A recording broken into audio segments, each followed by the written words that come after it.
Excited ang magkapatid na sina Mavi at Cassie Legaspi na mapanood ng mga kapuso ang kanilang series na Hating Kapatid simula sa Lunes.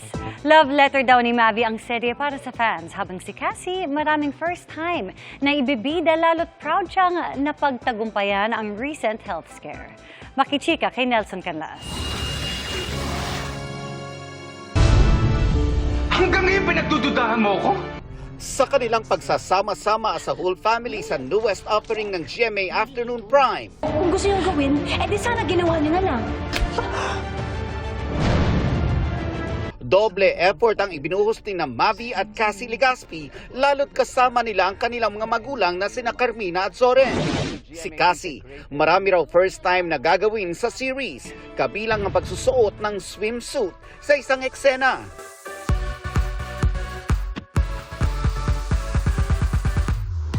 Yes. Did it take a lot of convincing? Yes. Para...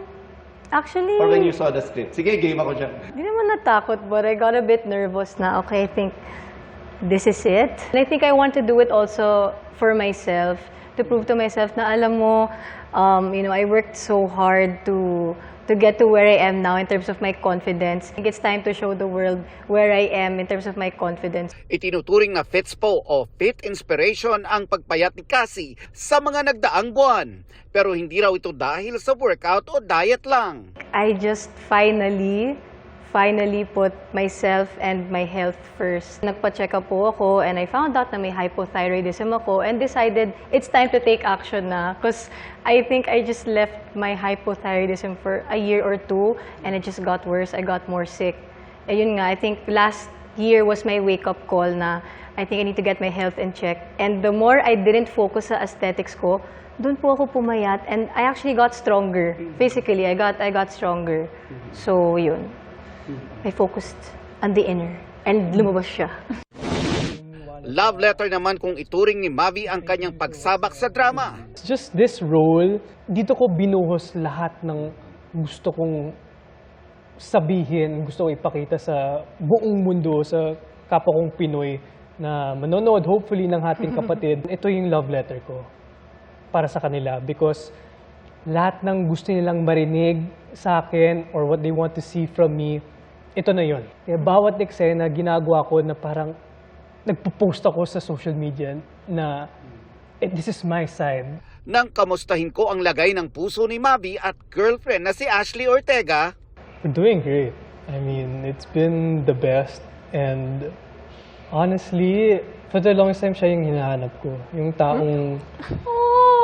taong bibigyan ng time for myself at gusto din niya yung time for herself also. And we both respect it. Are you saying mature love? Yes, it's very, very mature. And I'm so surprised that may taong ganun pala.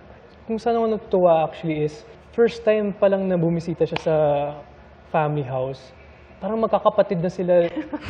So, I was like, oh wow, I think I hit jackpot. Lalo na itong dalawa pag nag-usap.